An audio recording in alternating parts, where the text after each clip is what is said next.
Hey everybody, I'm Scotty J. You are watching Rock Titan Music Television. I've got an awesome guest with us right now. I'm very excited to talk to him.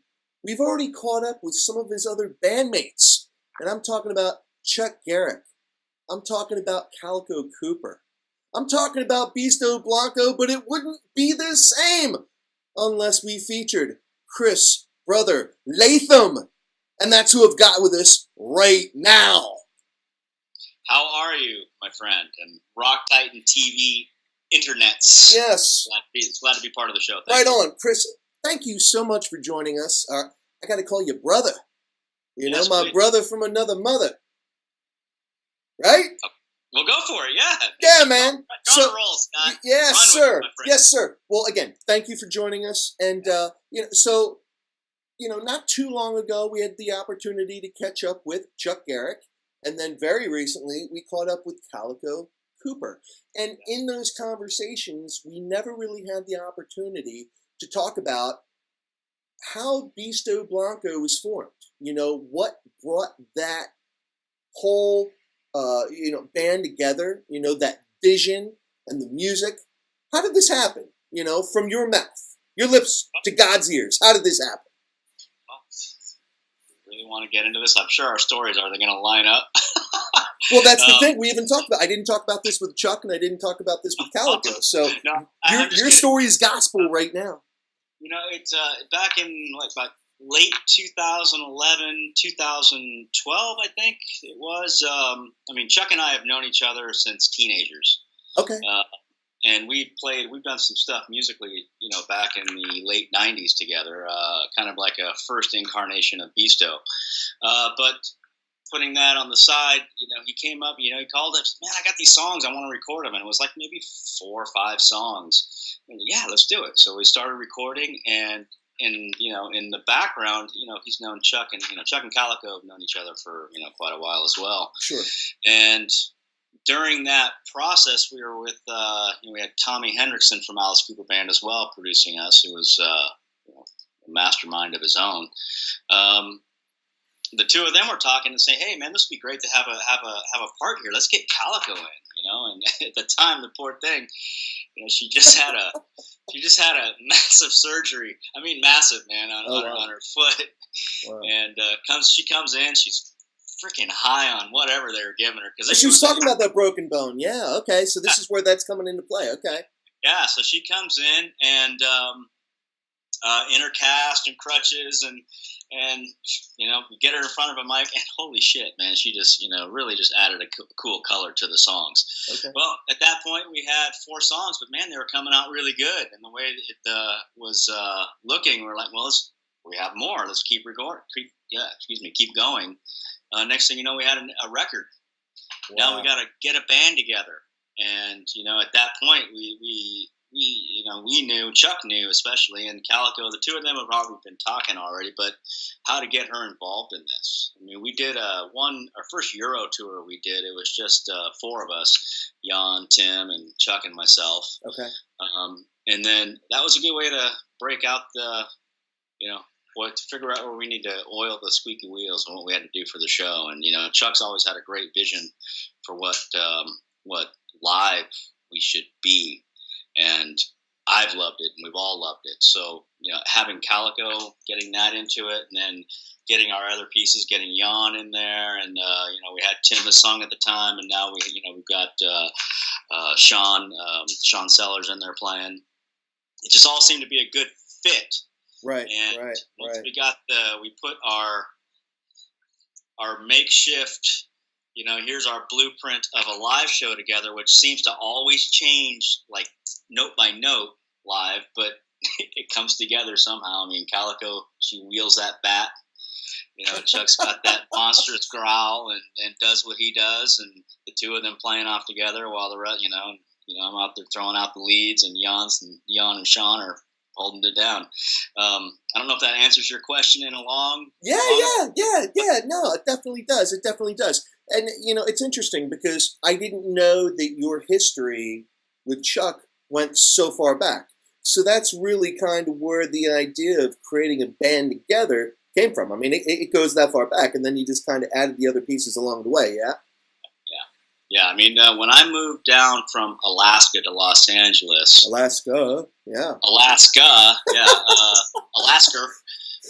Chuck just came down from moving from Tahoe, pretty much right out of high school as well. Okay. And he was it's like one of the first people I met, and ever since then, it was we've just been buddies, man. It's good. Right on. So, one thing that's kind of interesting, because with Chuck and Calico, obviously they came from the Alice Cooper family. Chuck having played bass with Alice for years, and Calico being the offspring, the demon seed, and now, and here you are, you're a lead guitarist yourself.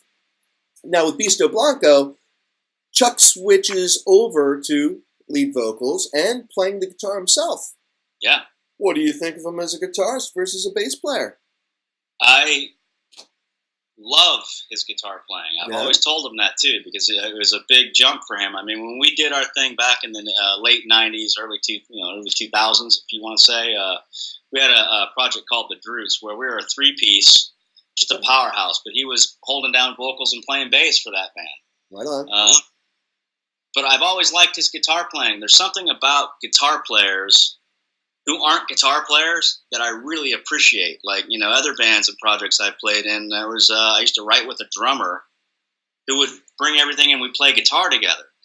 And this may sound odd, I don't know, but the slop, the emotion that came out of the slop, or if you want to call it that, right, was, to me, just like, how the hell do you do that? And with Chuck, I think he's I've always told him, I said, man, your guitar playing's great. We were talking about adding another guitar player to kind of fill up some sound, which maybe we might do. I don't know. But I like his playing. And, long story made absolutely longer. I really enjoy his playing. I think as a bass player, he, going to guitar, he really holds it down. And he's always evolving as a player, especially with the new records coming up. I've laid down some really cool stuff, I like to say, but nice. He's going to be pulling those parts off. And so I think this will hopefully expand his playing and inspire him to check out some other things as a guitar player, because he's good. He's good. Yeah, well, he seemed confident. When I had a chance to talk to him, it's like, it's a transition. It's a little bit different.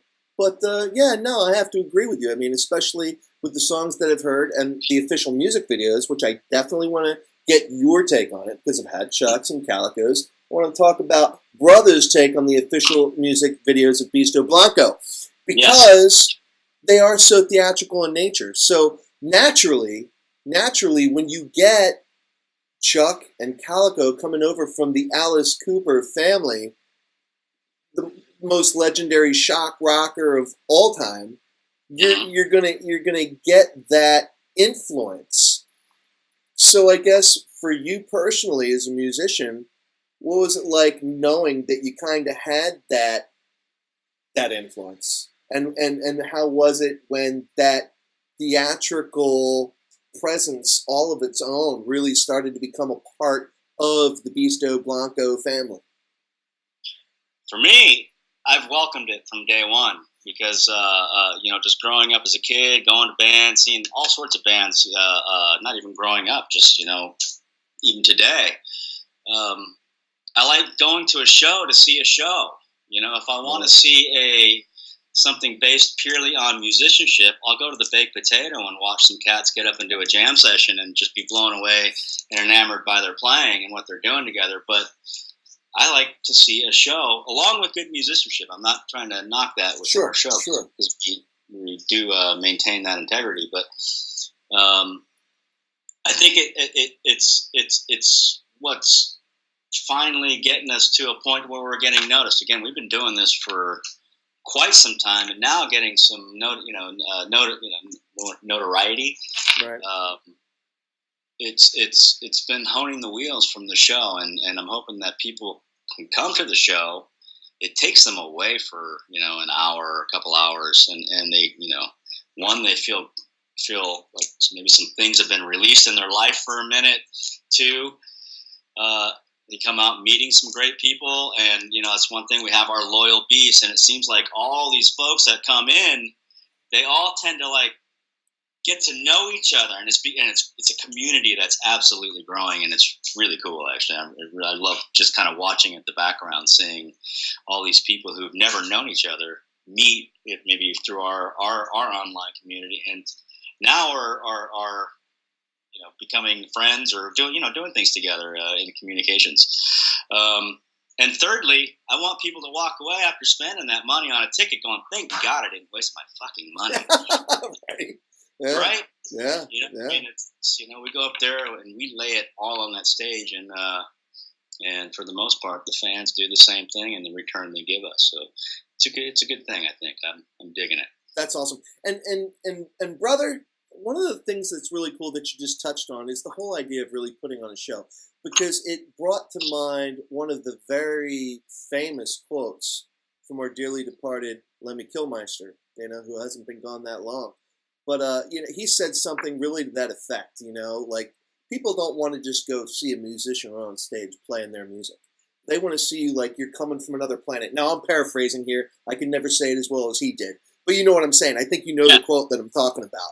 Yeah. And you guys definitely do that, which I think is so cool. And, again, everybody, we are here with Chris, brother Latham from Beasto Blanco. Go check out future tour dates. Go check out their albums. Live from Berlin is their most recent.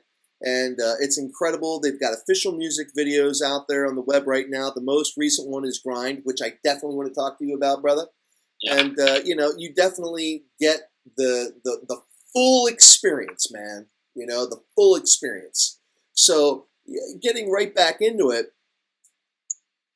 the official music video, because that is near and dear to Rock Titan TV's heart. Kind of like what we were talking about a little bit ago. We're trying to resurrect that idea that a whole generation at this point has no idea what music television really is. It's like, oh, if I want to see a music video, I'll just go out to YouTube. But the whole idea of, what it is to be, maybe rock star is not the right term for it, but there's a full package. There's a full experience, of what to expect. And music television really delivered that. And you guys with Feed My Frankenstein and with Grind, and you've got some other official music videos out there as well.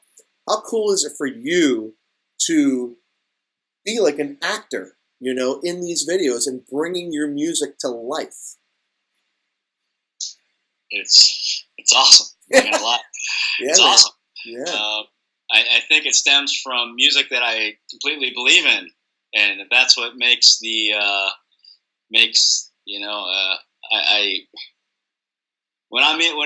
me personally in those videos, and as much as it doesn't get left on the chopping block, I don't really feel like I'm acting, because I'm really just digging what I'm doing. Sure.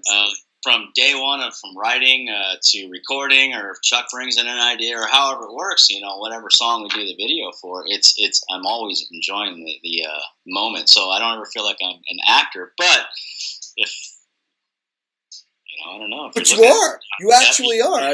And to me, that's one of the cool things. Yeah. In the videos, I'm actually playing the parts. I'm not plugged into an amp, but I hope I'm playing it without skanking it too much.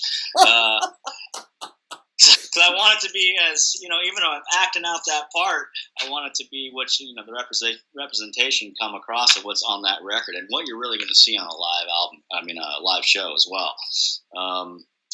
And I think that is the same approach for Chuck and Calico and Jan and the rest of the, everybody in the band, is that the video is a good representation to get you out to see a show as well. And it's going to be the same, just, a little bit more sweat dripping in your face. And right on. And again, you got to watch that bat. Let me tell you. Right the on. Bat. It's not a fake bat. Those aren't fake spikes. No. They're real. Oh, Caution. man. So it's like a real Lucille. It's like that? Lucille from The Walking Dead. Lucille's a mild-mannered little, cuddly little baby compared to Calico's bat. That's awesome. That is awesome. I hope you've never been hit with it. And there's been some close calls, man. Man. We were doing the Monsters of Rock last year. It was our last show, and she was in full, just motion, man. She was going. That's what I'm saying. Things change, and we could never like say, okay, be on your mark, because our mark is wherever we land and, you know, make our stands and to rock the world. Calico is out front stage just wheeling that bat, just like a helicopter. And at the same time, it was during Death Rattle, and I'm coming in for my cool rock star moment of a guitar solo, and both of our bodies were in motion, and I don't know how it happened, but I was like the Matrix. I was able to just back up all the way while this bat just came over my face, and I went down. Oh. And you know, I'm going to the solo, but after I'm going, holy fuck, excuse the language, everybody. But so man, that could have been really ugly. Oh man, oh my God, that's too crazy. Now you brought up Monsters of Rock. Are you guys going on Monsters of Rock again this year? We're not on the boat this year. We're trying to. Oh, wait a minute, are you guys going on the Mega Cruise? We're on the Mega Cruise. The Mega Cruise. We're going out with Megadeth. Yes, we'll be out with Megadeth, Anthrax. We're really excited about this. That's awesome, man. Yeah. Man, now when is that? When does that take place? Just so everyone knows. That's going to be October of 2019. I don't have the specific dates in October. I think it's all right. So we're a year out. We're a year out. We still have time to book. You have time to book, ladies and gentlemen. All right. Make it so. Save your ducats. Come and rock with us. Oh my God, that is going to be insane. One thing that you just kind of touched on a little bit ago too, that I kind of want to get back to, and Calico actually brought it up, which I thought was really cool, and it's got to be humbling for you guys. Is that, you know, at a lot of your live shows, you know, she said something to the effect that, you know, people would have like Alice Cooper shirts on and stuff like that, obviously because of Chuck and Calico's experience with them. But now when you look at amongst your loyal beasts, which the loyal beast fan base is growing, and rightfully so, people are starting to wear your merch, man. You're seeing more of it out there. Yes. That's got to be pretty cool, huh? Yeah, it's really cool. It's really cool. It just shows that people are paying attention. I mean, I've noticed since about 2014 of just seeing shots with Chuck and, you know, and the crowd behind him and stuff, him taking photos with fans out in the parking lot or wherever, and they're all wearing their Beasto garb. You know, Beasto salute to all of you. Right on. It's really cool. It's really humbling, you know, and it's just great that the Alice Cooper camp is supportive as well. That is cool. Of what we're doing, and hasn't, you know, put the kibosh on that, because, you know, it is the Alice Cooper show and it's not the Beasto Blanco show, but they welcome all of it. And so it's good. It's wonderful. That is very cool. Now, it's funny because, you know, I think of a following like what you guys have been establishing now. It's like kind of, you know, you got Kiss and you got the Kiss Army. You know, you've got Beasto Blanco and you've got the Loyal Beasts. Was it a particular fan base that actually came up with Loyal Beasts, or was that something that was created in-house? The actual name was created in-house. All right. But the as far as the community, that was all fans. Yeah. And so it just kept growing and growing and growing, and well, you've talked with Kara through, you know, email and whatnot, but right. You know, Kara was. Thank you, Kara. Yeah, she really headed that up and really got people talking to each other. Kara, also, you know, a couple other fans, Angel and some other folks, but it got to a point where it was really growing. I mean, growing not just by the hundreds, but we got a few thousand people now being a part of this, and then people who aren't even in the social media aspect of it, from what we're seeing in shows in Europe and here in the States. We had to come up with a name for this. Give everybody a title of, you know, something to feel like they belong to an actual something, and not just the Beasto Blanco fan club. You know? Right. Hashtag Loyal Beasts. Hashtag Loyal Beasts. You know, again, it's a community, and it's. I would, you know, honestly, I would think that if Beasto Blanco, the band, was to go away today, it's such a cool community that these folks would still remain in touch. I'm telling you, when everybody's become friends and gets to know each other and become a part of people's lives, even if they live on opposite ends of the world, they're all involved with each other. It's super cool, man. I mean, really special. Right on. Yeah. Right on. Now, one thing I want to touch on with you specifically, Chris, you know, since it's just us, you know, talking, and, you know, we don't have any of the other Beasto Blanco guys involved with this. You know, with Calico and with Chuck, they also have Alice Cooper, you know, that they do work with. Do you have any other projects outside of Beasto Blanco that you're actually involved with yourself? The things that I do outside of Beasto Blanco, besides besides practicing in my bedroom, which I do. I've been doing it. I've been really inspired lately. You know, Right on, man. Touch base on some social media. I have to give thanks to it because it's really opened my eyes to a lot of really great players, and I've been, oh man, you know, like okay, we were talking about Vinny. You know, now I can actually Vinny Moore, yes. Yeah. I can go on to like YouTube and I can say, oh, he's doing a lesson here, man. Let me sit down and attempt to learn something from him and try to play it. But at least I might catch something, a cool note out of it, you know. Yeah. But besides that, yes, I have. I've been an audio engineer and a producer and things on the audio other side of the glass, so to speak, for years, and I've been doing that professionally as well. So I keep that stuff afloat. I mean, here's a little fun fact: if you go to the movie theater and you listen to music, while you're in the theater, you're sorry. Oh. I turned mine off, man. I should have told you that. It would have been like the Regency, you know, movie theater, or you know, any of those Cinemark or whatever. It's like, shh, you know, turn the phones off. That's my bad. That's my bad. It's all good. Was it anyone good? Is it anyone that you can share with? Like, was I don't know, like Lady Gaga calling you on the phone or anything like that? Or we got any rocker ladies on there? It was Lady Gaga, and I had to like send her the voicemail because this is way more important for me. I'm sorry, man, but that's good. That's good to know. That's right. That's right. So you know, just to go backwards here. So yeah, the cinema stuff that you hear, the music you hear. Well, I mean, you're interviewing the guy that does that for all those theaters across the nation.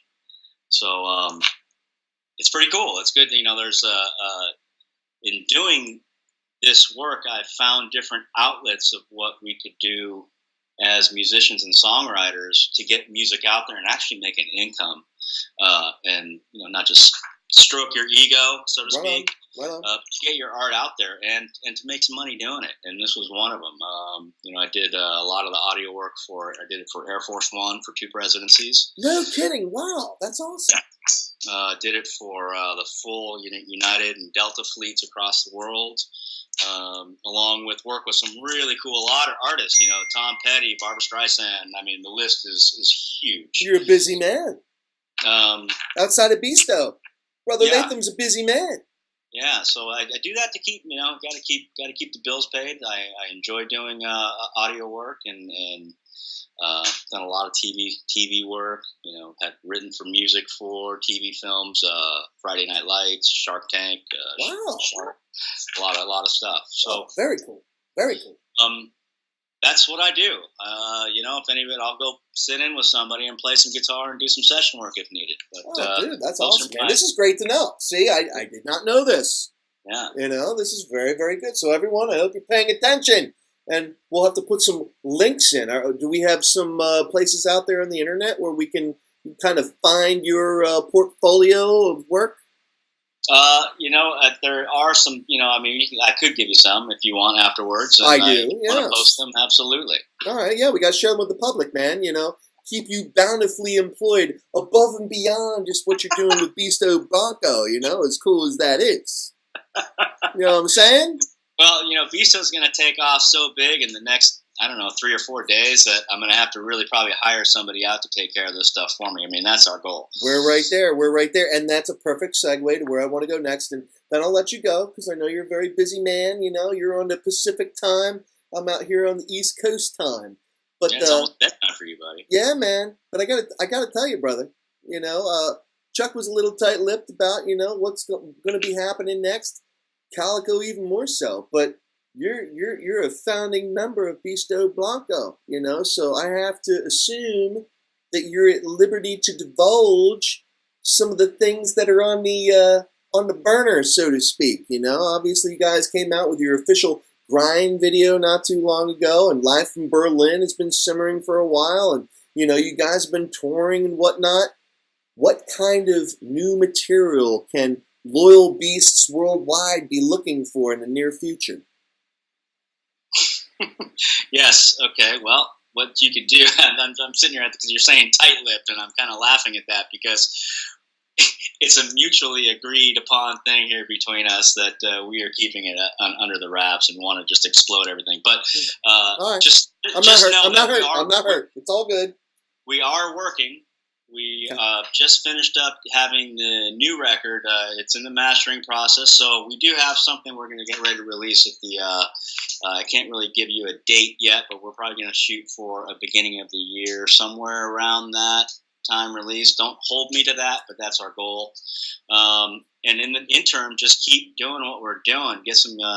We're working on getting like some small gigs together, maybe a small run or tour, just to kind of keep us, in the loop and have fun with what we're doing. And the end of the year is not that far away. I think it's really just maybe 5 blinks of an eye away. True enough. Yeah. But you understand I had to try, Chris. I absolutely. You wouldn't be a good journalist if you didn't. Yes. But we are keeping busy. We always keep busy within this band. I mean, we're a blue collar band, man. We work our asses off, and that's what we do that for ourselves and for you and all the loyal beasts. Right on. Now, I'm just outside Philadelphia, and from what I understand, I think Calico kind of alluded to this when we had a chance to talk. Beasto Blanco is going to be kind of doing a beeline, out toward New Jersey, Philadelphia, that neck of the woods, yes? We're working on that. That's part of the thing we're working on. I don't know if it's going to happen quite again this year. For 2019. 2019? Yeah, for 2019, man, we want to get us in as many places as we can. We just did our first real U.S. run. I mean, we did some dabbling before, but we just did our first run starting in the Midwest and working our way around that region. And it was really exciting because we always thought that our market was in Europe, and we come to find out that, man, we are getting out there, and people here in the States and in our homes are actually liking what we're doing. So we're looking to expand that region so that, long story made very long. Yes, we're looking to get out in your way. We'll keep everybody posted. Very cool. Very cool. Yeah. Well, everybody, again, we are here with Beasto Blanco's lead guitarist and founder, Chris Brother Latham. Chris, thank you so much, man. It has been an absolute blast having you on the show. And, man, I wish you guys the greatest success. And I can't wait to finally catch up with you guys in person in 2019. So I got something to live for. Well, Scott, truly thank you. And thank you for what you do and what everybody else does with these shows. And, Rock Titan TV, it keeps us in the know with everybody, and it's good for us to do what we do and know that people are paying attention and we're just not stroking our own egos, so to speak. But thank you. Right on. All right, so everybody, here we are again with Brother Latham, Beasto Blanco. I am Scotty J with Rock Titan TV. We're out.